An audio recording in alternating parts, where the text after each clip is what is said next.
Batasan has a total of 468 households. 286, or 61% of its households, is indigenous, and 379, or 81%, has income less than the poverty threshold. Batasan Elementary School, formerly known as Batasan Primary School, is located at Barangay Batasan, Municipality of Kiamba. It is situated along the National Highway and bound between Barangay Poblacion and Barangay Lolos.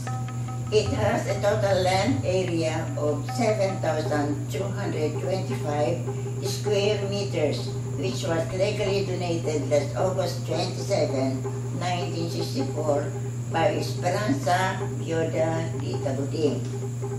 There are two functioning three-classroom school buildings, which were originally designed for only 2 classrooms. The Magsaysay building, which was constructed in the year 1963, and the Marcos building, which was constructed in the year 1965. The school started its operation last school year 1960-1961 using a temporary classroom.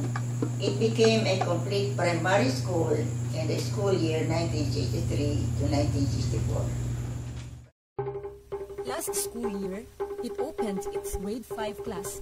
At last, it will produce its first batch of elementary graduates this coming April 1. Ilang taon din po kaming hindi nakapag-aral kasi wala pong grade 5 at grade 6 noon.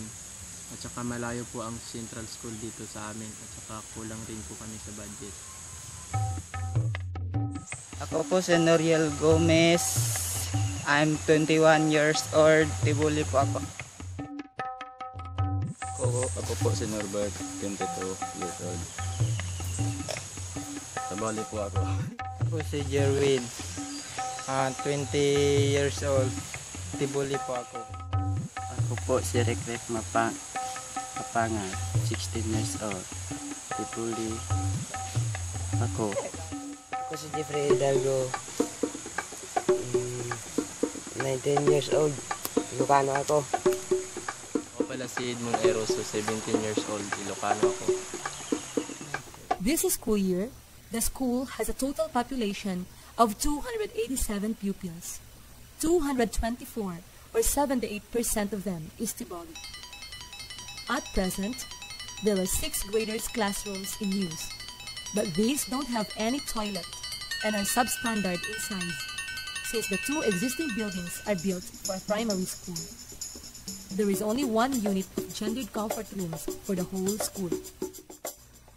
The kindergarten, which will be compulsory starting next school year under the K+12 program, has its temporary classroom. This school year, the grade 1 exceeded the standard class size and should have been divided into 2 sections. And in reference to the pre-enrollment data last January 29, 2011, there will be a need for 2 grade 1 classes for the next school year. These call for the need of 3 more classrooms for a better teaching-learning situation. During the participatory situational analysis conducted by the Kalay Seeds KKB last November 20, 2010, it has been identified by the volunteers that lack of classrooms affect the learning process. The growing number of pupils does not conform to the standard classroom size as far as quality learning is concerned. The classroom atmosphere is not conducive for learning. This problem was reported and approved during the 2nd Barangay Assembly last December 11, 2010. Based on the identified problem and solutions, the community decided to choose the construction of 1 unit 3 classroom school building to be endorsed to the Kalay Seeds KKB program.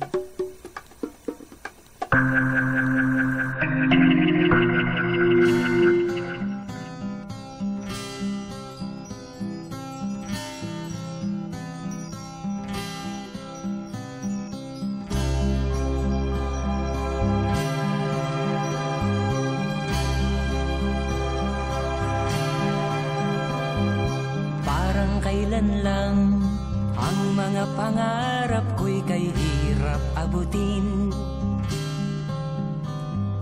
Dahil sa inyo, napunta ako sa aking nais marating. Nais ko kayong pasalamatan kahit man lamang isang awitin. Parang kailan lang halos ako ay magpalimos sa lansangan. Dahil sa inyo, ang aking tiyan at ang bulsa'y nagkalaman. Kaya't itong awiting aking inaawit, nais ko'y kayo ang handugan. Tatanda at lilipas rin ako, ngunit mayroong awiting iiwanan sa inyong alaala.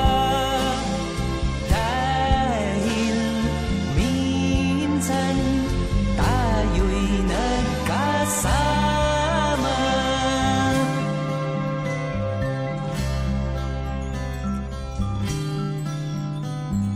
Parang kailan lang ang mga awitin ko ay ayaw pakinggan.